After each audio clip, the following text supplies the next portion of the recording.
अपने बच्चे को बचाने के लिए शेर को भगा दिया था। ये अजय भूमि है, मंदिर की जमीन में उनकी हवेली बनी हुई है। और जो भोलेनाथ है उन्हें हम भोले कहते हैं, है ना तो कि बोले ये नाम ही बोले हैं इनका, तो वो तो बोलेंगे तो भयंकर भी है। हाँ, बोले भी है तो भयंकर भी है। आपने कहा कि पंचामृत चढ़ाते हैं शिव जी को, तो पंचामृत ही क्यों चढ़ाते हैं शिव जी को? खुद तो शमशान रहते हैं, पहाड़ों पे रहते हैं और भक्तों का कल्याण करते रहते हैं। हर हर महादेव महाराज जी। तो आप यहाँ कितने सालों से हैं? यहाँ जब स्थापित हुआ उसके पहले से हम।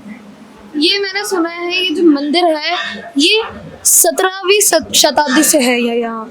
तो ये आप जो सही कह रहे हैं, आप सही सुना है। किंवदंती हो ज्यादा हमारे बुजुर्ग लोग आमिर रहा करते थे। तो प्रदोष के दिन हम लोग, हमारे बुजुर्ग लोग छांगनेर महादेव जी की सेवा करने जाया करते थे या रास्ते में यहाँ पे विश्राम किया करते थे।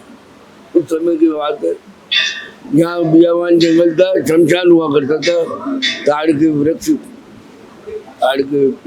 थे जिससे इनका ताड़केश्वर नाम पड़ा। यहाँ बैठते तो यहाँ पे एक बकरी ने अपने शेर के बच्चे को अपने बच्चे को बचाने के लिए शेर को भगा दिया था। ये अजय भूमि है। तो यहाँ पे साई साई की आवाज आया करती थी और एक गाय है जो यहाँ पे दूध दिया करती थी आगे। तो हमारे जो बुजुर्ग लोग थे वहाँ खुदाई किया जो उस जगह पे, तो धीरे धीरे आवाज आई, धीरे धीरे खुदाई, धीरे उस समय से जो बाबा भोलेनाथ, स्वयं बाबा ताड़कुंड, उसी समय से व्यास परिवार हम लोग जयपुर स्थापना नहीं हुई थी उसके पहले से हम यहाँ की सेवा पूजा करते हैं। तो आप यानी यहाँ के सबसे पुराने पंडित में से एक है। और जो भी है ये जो जयपुर के जो दीवान थे, विद्याधर जी दीवान श्री कृष्ण जी के भांजे थे, जो यहाँ इनके पीछे जो है वो भी मंदिर ताड़केश्वर जी की मंदिर की जमीन में उनकी हवेली बनी हुई है। और यहाँ पर आप देखते होंगे कि हर सावन रोज यहाँ पर इतने ही लोगों का जमावड़ा रहता है, यहाँ पर इतने ही लोग आते हैं। यहाँ बाबा जी के जयपुर नगरी के राजा है और जयपुर के इष्ट देवता है। और जो भी जयपुर की नगरी के भक्त लोग उनको मानते हैं, सच्चे मन से मानते हैं और इनके मतलब सेवा करते हैं, उनकी मनोकामना पूरी होती है, इसमें संशय नहीं है। शिव जी जो है उन भगवान से क्या सीखनी चाहिए लोगों को? जो भोलेनाथ, जो अवतारदानी भोलेनाथ, जो भी मांगते हो वो देते हैं। भोलेनाथ ने भस्मासुर को काटा दे दिया, भगवान विष्णु को चक्र सुदर्शन दे दिया, भगवान अर्जुन को कांटी धनुष दे दिया, श्री राम को धनुष दे दिया। भगवान भोलेनाथ तो अवतारदानी है इनका। और जो भोलेनाथ है उन्हें हम भोले कहते हैं, है ना तो कि बोले ये नाम ही बोले हैं इनका, तो वो तो बोलेंगे तो भयंकर भी है। हाँ, बोले भी है तो भयंकर भी है। हाँ, क्योंकि वो भोले हैं तो उनको गुस्सा भी जल्दी आता होगा। भयंकर भी है भोलेनाथ मतलब। और पाप को कष्ट को हरने वाले बाबा भोलेनाथ ही है, बाकी किसी देवता की नहीं है शक्ति जो पाप को कष्ट को हरने वाले है, तो बाबा भोलेनाथ। धन्यवाद। हर हर महादेव महाराज जी। हर साल यहाँ पर इतनी ही भीड़ आपको देखने को मिलती है? श्री ताड़केश्वर नाथ की जय। जो ताड़केश्वर महादेव का मंदिर है वो जयपुर का सबसे प्राचीन मंदिर है और पूरे जयपुर में ये एक ही स्वयंभू लिंग है। इस वजह से यहाँ भगवान भोलेनाथ में, श्री ताड़केश्वर नाथ की शिवलिंग में जयपुरवासी बहुत ही आस्था रखते हैं और पूरी श्रद्धा से भगवान भोलेनाथ की पूजा करते हैं। श्रावण में 4 सोमवार पड़ते हैं, हर सोमवार को इतनी ही भीड़ रहती है और हर शिवरात्रि को भगवान भोलेनाथ के भी इतनी भी, इससे भी ज्यादा भीड़ रहती है। जो व्यक्ति भगवान श्री ताड़केश्वर नाथ की निष्काम भगवान भोलेनाथ की भक्ति करता है, ताड़केश्वर नाथ की भक्ति करता है, उसकी सभी मनोकामनाएं श्री ताड़केश्वर महादेव पूर्ण करते हैं। यहाँ पर हर शाम को अभी जो सावन चल रहे हैं उसमें अलग अलग थीम पर है ना शिव जी को सजाया जाता है, तो यहाँ पर और भी ज्यादा भीड़ आती है शाम को या फिर है ना कम हो जाती है? पूरे श्रावण मास पर्यंत भगवान श्री ताड़केश्वर महादेव में अलग अलग तरह की झांकियाँ सजाई जाएगी। कभी नोटों की झांकी होती है, कभी फूल बंगले की झांकी होती है। आज श्रावण का पहला सोमवार है तो आज जगन्नाथ भगवान की झांकी सजाई जाएगी।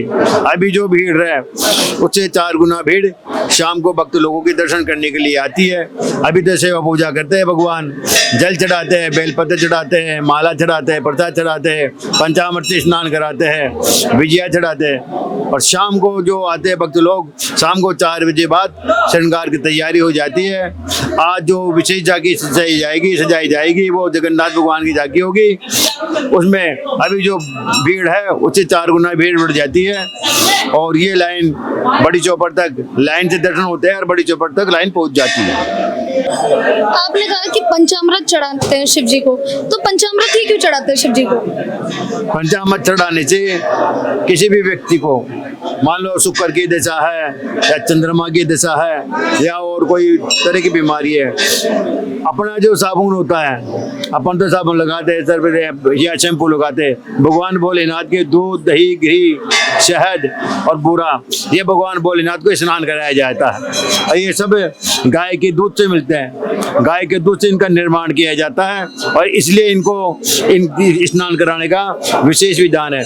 जो भी अपन किसी भी देवता को किसी भी चीज़ स्नान कराओ तो गाय के दूध से बनी होती है। गाय दूध भी गाय के दूध से बनता है, दही भी गाय के दूध से बनता है, घी, शहद, ये सब क्या है, गाय के दूध से बनते हैं। शहद एक मधुमक्खी से बनता है जो शुद्ध है। इसलिए ये सब चीज़ क्या है, भगवान भोले से स्नान कराए जाते हैं। स्नान कराने से भगवान भोलेनाथ प्रसन्न होते हैं। उनके भगवान भोलेनाथ ने हलाल पान किया था, उसको शांत करने के लिए तरह तरह के अभिषेक भगवान भोलेनाथ के किए जाते हैं। पंचामृत का अभिषेक करो, विजया का अभिषेक करो, दूध का अभिषेक करो, सभी तरह के फल का अभिषेक भगवान भोलेनाथ के किया जाता है। इससे क्या होता है कि भगवान भोलेनाथ ने जो अमृत विष पान किया था उससे उनको शांति मिलती है और भगवान भोलेनाथ प्रसन्न होकर उसकी मनोकामना पूर्ण करते हैं। ऐसी कौन सी एक बात है जो हर किसी को, है ना, शिव जी से सीखनी चाहिए? भगवान भोलेनाथ ऑर्डरदानी है।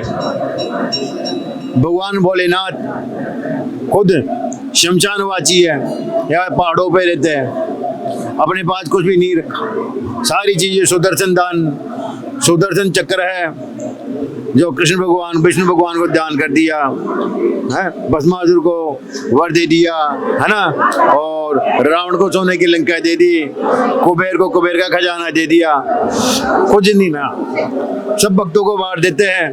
भगवान भोलेनाथ भक्तों से जल्दी प्रसन्न हो जाते हैं और मन इच्छा वर उनको प्रदान कर देते हैं। खुद के पास खुद नहीं रखते, खुद तो शमशान रहते हैं, पहाड़ों पे रहते हैं और भक्तों का कल्याण करते रहते हैं। धन्यवाद।